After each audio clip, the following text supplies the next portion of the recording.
Meus queridos, a paz do Senhor Jesus a todos. Hoje, lição de número 8, missionários fazedores de tendas. Nossa lição está dividida em 3 tópicos principais que são a vida profissional de Paulo e sua vocação ministerial. Segundo, missionários fazedores de tendas. E terceiro, vocação, profissão e missões. Nosso texto áureo se encontra em Atos capítulo 20, versículo de número 34, que diz: Vós mesmos sabeis que, para o que me era necessário, a mim e aos que estão comigo, estas mãos me serviram. A verdade prática diz que é possível servir a Deus e aos outros, no caso ao próximo, por meio de sua profissão e onde quer que você vá. A palavra-chave é profissão. A palavra profissão, segundo o dicionário da língua portuguesa, diz que é trabalho exercido para obter recursos necessários à sua subsistência. Também significa ocupação, também significa ofício. O primeiro tópico, a vida profissional de Paulo e sua vocação ministerial. O primeiro subtópico, a profissão do apóstolo Paulo. Atos 18, versículos 1 ao 4, que diz assim: E depois disto partiu Paulo de Atenas e chegou a Corinto. 2. E achando um certo judeu por nome Áquila, natural do Ponto, que havia pouco tinha vindo da Itália, e Priscila, sua mulher, Priscila, mulher de Áquila, tá? Pois Cláudio tinha mandado que todos os judeus saíssem de Roma, ajuntou-se com eles. E, como era do mesmo ofício, Paulo e Áquila eram do mesmo ofício, ficou com eles e trabalhava, pois tinham por ofício fazer tendas. Então Paulo e Áquila faziam tendas, eram fazedores de tendas. Paulo, Áquila e Priscila também ajudavam seu esposo, claro. E o versículo de número 4 diz: E todos os sábados disputava na sinagoga e convencia a judeus e gregos. Ou seja, Paulo trabalhava para o sustento com as próprias mãos, como nós lemos no texto áureo, e também trabalhava para o Senhor. Então Paulo passou a morar e também trabalhar juntamente com o casal Priscila e Áquila, dividindo o tempo entre fabricar tendas e também pregar o evangelho. Atos 18, versículo 18 e 19 vai dizer assim: E Paulo, ficando ali ainda muitos dias, despediu-se dos irmãos e dali navegou para a Síria, e com ele Priscila e Áquila, tendo rapado a cabeça em Cencreia, porque tinha voto. Paulo fez o voto e rapou a cabeça por conta do voto. 19. E chegou a Éfeso e deixou-os ali, mas ele, entrando na sinagoga, disputava com os judeus. Ou seja, Paulo nunca deixou de pregar. Ele não deixou de trabalhar, mas também nunca deixou de pregar. Atos 18, versículos 24 a 26 vai dizer assim: E chegou a Éfeso um certo judeu chamado Apolo. Presta atenção, aqui aparece Apolo, natural de Alexandria, homem eloquente e poderoso nas escrituras. Aqui está falando de Apolo, as qualidades de Apolo.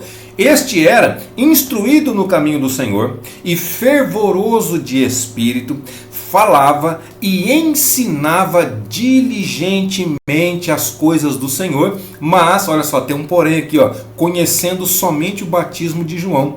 Aí o 26 diz: Ele começou a falar ousadamente na sinagoga, e quando o ouviram Priscila e Áquila estava ouvindo o Apolo falar, o levaram consigo e lhe declararam mais precisamente o caminho de Deus. Peraí, Apolo já era um homem cheio, já era um homem eloquente. Eloquente significa convincente em suas palavras. Então ele já era cheio do Espírito Santo de Deus, mas só conhecia o batismo de João. Aí Priscila e Áquila o ouviram falar e trouxeram eles para si e falaram sobre ele mais precisamente. Ou seja, ele já tinha uma precisão naquilo que ele conhecia. Agora ele tem uma precisão no que é correto, no que é verdadeiro. Olha a humildade de Apolo.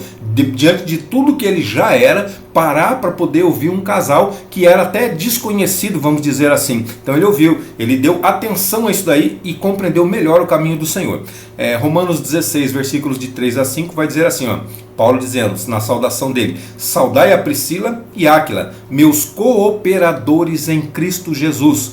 Versículo 4: Os quais, pela minha vida, expuseram as suas cabeças, o que não só eu lhes agradeço, mas também todas as igrejas dos gentios. Então eles ficaram conhecidos e foram amados por todos os irmãos, principalmente por Paulo. Versículo 5 diz assim, ó, saudai também a igreja que está em sua casa. Olha só, então na casa deles havia uma igreja, a casa deles era uma igreja, era uma congregação, era um lugar onde os irmãos se ajuntavam para poder adorar o Senhor. Aí vem o final do versículo 5, saudai Epeneto, meu amado, príncipe Acaio e Aquilo. Mas o importante era o que nós estávamos falando acerca de Priscila e de Áquila, que foram cooperadores de Paulo, e Paulo trabalhava com as suas próprias mãos para seu sustento próprio, mas também continuava a fazer a obra de Deus. Não deixou uma coisa para fazer outra e nem deixou de fazer a outra por causa de uma. Ele fazia ambas, ele conciliava ambas. Pode ser, ele tinha direito? Calma que nós vamos chegar nesse ponto ainda, tá?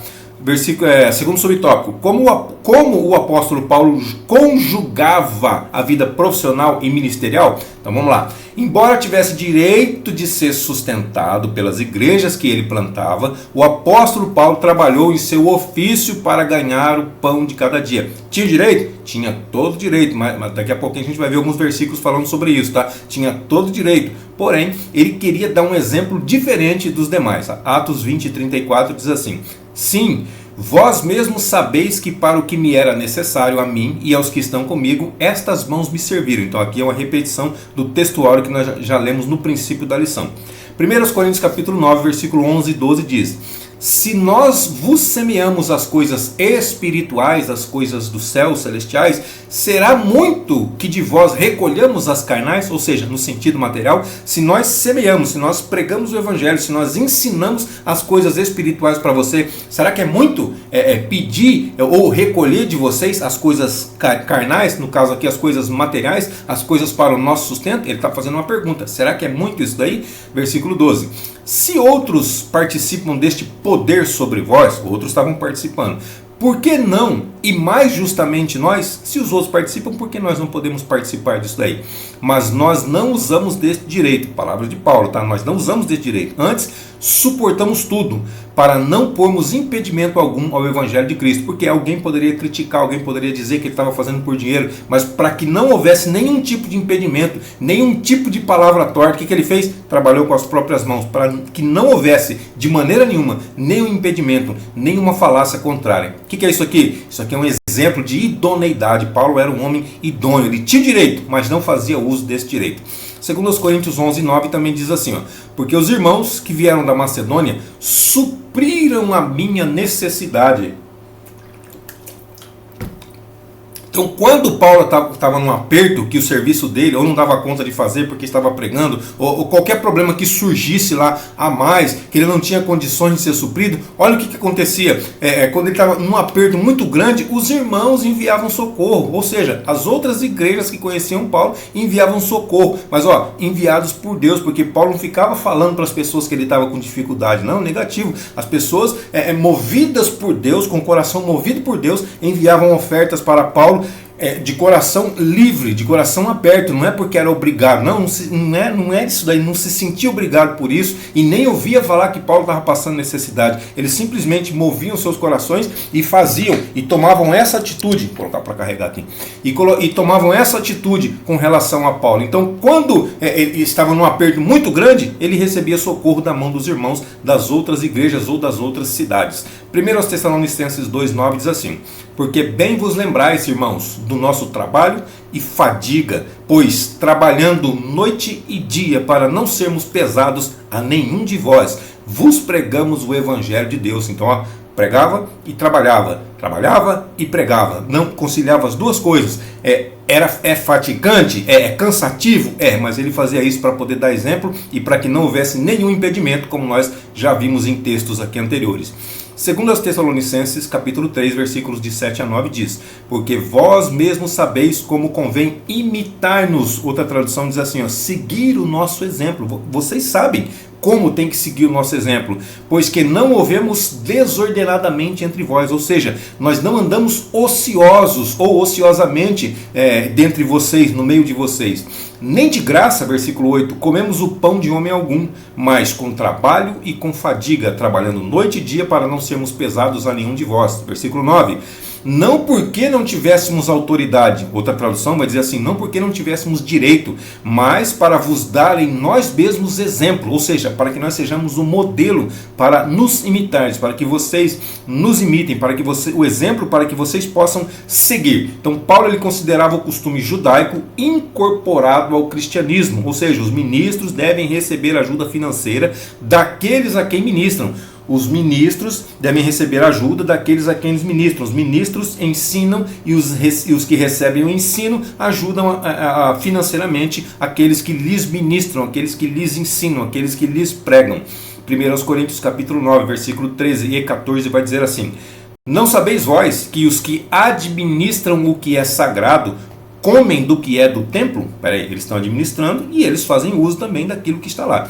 E que os que de contínuo estão junto ao altar participam do altar? Se está no altar, se serve no altar, também participa do altar. Ele está fazendo uma pergunta, mas é uma pergunta retórica. É lógico que a resposta é sim. Pergunta retórica, a resposta já vem na pergunta. Então é claro que sim. Vocês não sabem disso? Então, claro que sabem, né? Lógico que sabem, eles são judeus, eles sabem.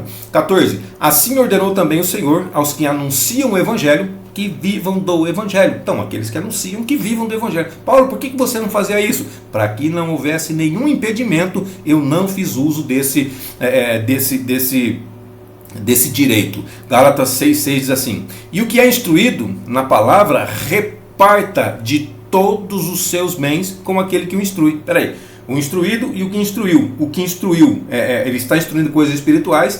Aí está dizendo aqui em Gálatas 6,6 que aquele que foi instruído reparta de todos os seus bens com aquele que o instruiu. Peraí, então, voltando ao ponto, Paulo está repartindo coisas espirituais, ele tem todo o direito de receber coisas materiais, coisas que vão suprir as suas necessidades, até mesmo dinheiro, se for o caso. Então Paulo reconheceu que não estava ensinando adequadamente os novos convertidos a sustentar a obra. Presta atenção nesse versículo aqui, ó. 2 Coríntios 12:13. Pois em que tendes vós sido inferiores às outras igrejas, a não ser que eu mesmo não vos fui pesado? Então, peraí, no que vocês são inferiores às outras igrejas? Vocês são inferiores naquilo que, porque eu não fui pesado para vocês, os outros foram, mas eu não fui. Perdoai-me este agravo, palavras de Paulo aqui. O resumo desse tópico diz assim: o apóstolo Paulo relacionou a vida ministerial com a profissional, então ele fazia as duas coisas. O segundo tópico fala sobre missionários fazedores de tendas. Primeiro subtópico, fazedores de tendas. Por muitos anos, por muito tempo, o entendimento e a forma de fazer missões, elas consistiam na prática de abandonar a vida secular, ou seja, os trabalhos profissionais, os estudos, etc., para se dedicar integralmente à obra missionária. Então, essa é uma forma, mas hoje o entendimento também é mais amplo, ou seja, ele é perfeitamente possível ser um profissional, um empreendedor e também realizar a obra missionária sem necessidade de abandonar a carreira profissional. Existe essa possibilidade? Existe essa possibilidade, é o tópico que nós estamos tratando neste momento. Então nós podemos fazer missões no lugar em que estivermos, da mesma forma que Paulo, dividindo nosso tempo entre o trabalho e a obra de Deus. Trabalho e obra de Deus. Então, mas presta atenção, quanto mais tempo nós tivermos para a obra de Deus, vai ser melhor. Ou seja, dá uma olhada na lição anterior que vai falar sobre o missionário que é 100% missionário, que a igreja tem que manter ele, suprir ele 100%. Então, lição anterior, tá? Segundo subtópico, a força missionária no mundo. Segundo aos Coríntios 5, 18 e 19 diz assim, e tudo isto provém de Deus, que nos reconciliou consigo mesmo. Foi Deus que nos reconciliou com Ele. Não foi o homem, não foi nenhuma religião criada pelo homem que conseguiu retornar a Deus. Não, mas o próprio Deus que enviou o seu Filho fez com que nós nos reconciliássemos com Ele. Mas onde está escrito isso? Na continuação do versículo. Tudo isso provém de Deus que nos reconciliou consigo mesmo por Jesus Cristo e nos deu o ministério da reconciliação. Ou seja, aqui ele está falando de todas as pessoas, está falando sem acepção. Pode dizer, mas como que eu sei que é todos? Olha só o versículo 19. Isto é, Deus estava em Cristo reconciliando consigo o mundo. Pronto, já está a resposta aí. Não lhes imputando os seus pecados. E pôs em nós a palavra da reconciliação. Ele nos reconciliou com Deus e essa palavra está dentro de nós para que nós apreguemos para que outros também cheguem a se reconciliar com Deus. Então Deus ele conta conosco para continuar com essa missão. Ele usa Cada um no lugar em que essa pessoa está inserida. Ah, mas eu viajo muito. É exatamente isso que Deus quer. Você viaja muito, você vai fazer missão em todo lugar que você estiver. Paulo ele alcançou diferentes segmentos da sociedade, identificando-se com eles, a fim de contextualizar o Evangelho. Olha só, 1 Coríntios capítulo 9, do 20 ao 22. E fiz-me como judeu para os judeus, para ganhar os judeus, para os que estão debaixo da lei, como se estivesse debaixo da lei, para ganhar os que estão debaixo da lei. 21. Para os que estão sem lei, como se estivesse sem lei, não estando sem lei para com Deus, mas debaixo da lei de Cristo, para ganhar os que estão sem lei. Fiz-me como fraco para os fracos, para ganhar os fracos. Fiz-me tudo para todos, para por todos os meios chegar a salvar alguns. Ele fazia de tudo para que as pessoas pudessem chegar ao conhecimento da salvação. Então, cristãos com diferentes habilidades, ofícios, negócios, profissões, eles têm acesso a lugares onde os missionários tradicionais não têm. Então, tem lugares que os nossos missionários não conseguem entrar, mas os profissionais que têm a palavra de Deus, que carregam com si a palavra da reconciliação, podem chegar, porque eles têm liberdade por conta da sua profissão, por causa do seu emprego, por causa do seu trabalho.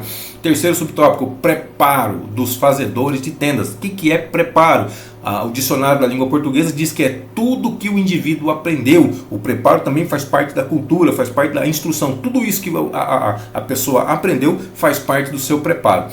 Então, o preparo dos fazedores de tendas. Como os outros missionários, ou seja, da mesma forma que os outros missionários, os fazedores de tendas eles devem se preparar para se tornarem o mais eficiente possível. 2 Timóteo 3,17. Para que o homem de Deus seja perfeito. Valdecir, é possível atingir a perfeição? Espera só um pouquinho que a gente já vai falar sobre essa palavra perfeito aqui. Deixa eu concluir o versículo.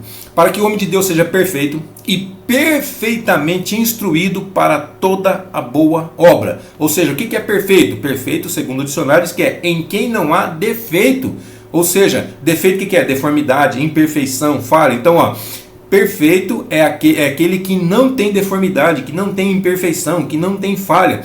Mas tem uma outra tradução para perfeito aqui também. O que é? Que atingiu o seu propósito. Então, quando você atinge o seu propósito, você é perfeito.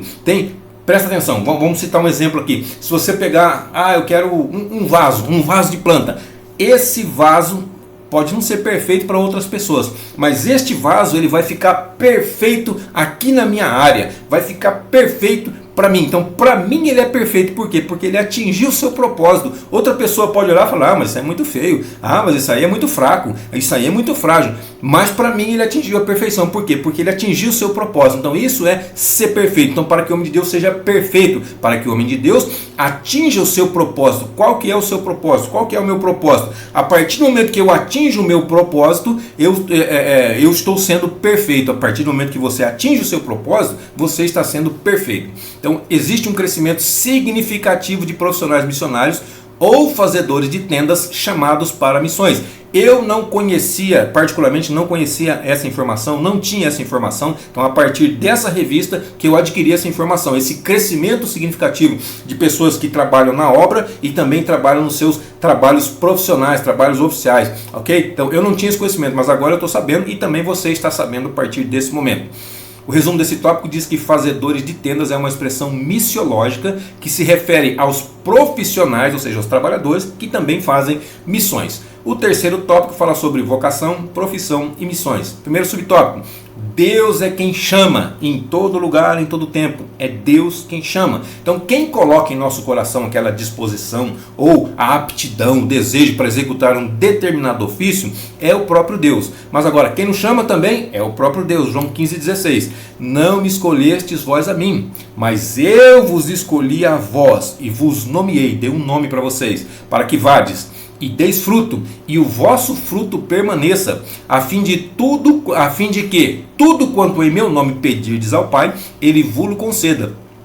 Aqui um outro ponto importante. Toda vez que nós estamos direcionando nossa oração, toda vez que nós estamos orando, nós vamos orar a quem? Nós vamos falar com Deus, nós vamos orar a Deus, nós vamos orar a Deus, o Pai, a pessoa do Pai. Em nome de quem? Em nome do Senhor Jesus. Valdecir, mas o Espírito Santo, que a gente sempre fala da Trindade, palavra que não contém na Bíblia, e o Espírito Santo? O Espírito Santo é aquele que intercede por nós com gemidos inexprimíveis. Oração direcionada ao Pai. Pai nosso, não é assim que Jesus ensinou? Oração direcionada ao Pai, pedir ao Pai em nome do Filho. É assim que tem que ser. Segundo subtópico, exercendo a vocação. Então, quando respondemos de forma prática a esse chamado, exercendo a nossa vocação, é que encontramos o nosso propósito de vida. Então, para encontrar o propósito de vida, tem que exercer a vocação. Então, você tem uma vocação, você tem uma aptidão. A partir do momento que você começa a exercer, você encontrou o seu propósito de vida. Vocação, o que é vocação? É a disposição natural, é a propensão, é a tendência para determinadas coisas. Isso é coisa do dicionário, tá bom? A resposta do dicionário da língua portuguesa. Então, é a razão pela qual cada um de nós foi efetivamente criado por Deus. Então, a vocação, Deus nos criou para determinadas vocações, colocou em nós essa vocação. Quando nós começamos a desempenhar essa vocação, encontramos o nosso propósito de vida. Paulo entendeu que a mensagem e a vida de Jesus eram para ser experimentadas, eram para ser provadas por cada cristão e também, igualmente, anunciadas aos outros com todo comprometimento. Então, tem que provar a mensagem e a vida de Jesus e também tem que anunciar a mensagem e a vida de Jesus. Ou seja, o que é experimentar? É testar, é provar, é sentir por si próprio, é viver. E o que é anunciar? Anunciar significa comunicar, significa divulgar, significa tornar conhecido. Então, a mensagem e a vida do Senhor Jesus. Segundo aos Coríntios 4:13 diz: e temos, portanto, o mesmo espírito de fé, como está escrito: cri, por isso falei. Nós também cremos, por isso também falamos. Paulo exercia sua vocação anunciando Jesus e testemunhando do Evangelho onde quer que Deus o enviava. Terceiro subtópico fala sobre minha profissão, meu campo missionário. Então, o objetivo principal da vida é o quê? Glorificar o nome do Senhor. Não é você ser cheio, não é você ficar rico. Não, o objetivo é glorificar o nome do Senhor onde quer que você esteja. Se você for rico, não importa. Se você tem casa, não importa. O importante é glorificar o nome de Deus em toda a sua vida, em toda a minha vida.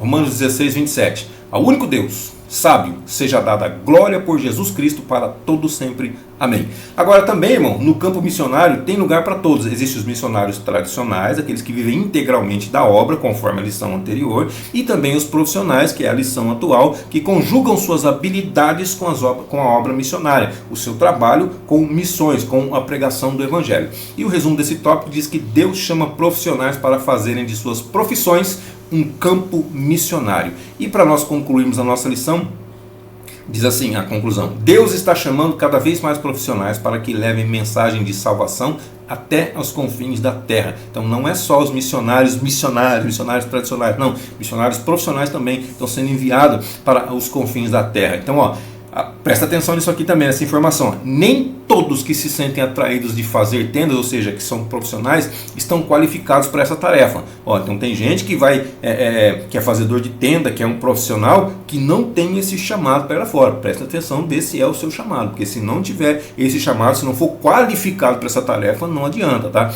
Então daí a importância do trabalho da igreja local, da descoberta de vocações, acompanhado de um programa pessoal. Tem que ter um treinamento com o objetivo de levar a pessoa a desenvolver o conhecimento de Deus e das Escrituras, para que assim possa levar a mensagem da vida, o Evangelho do Senhor Jesus Cristo a todas as nações, a todos os lugares onde estiver, mesmo sendo um profissional, não deixando de ser um profissional. Amém, queridos? Deus abençoe sua vida, sua saúde, seu ministério, suas finanças, e até a nossa próxima aula, se assim Deus nos permitir.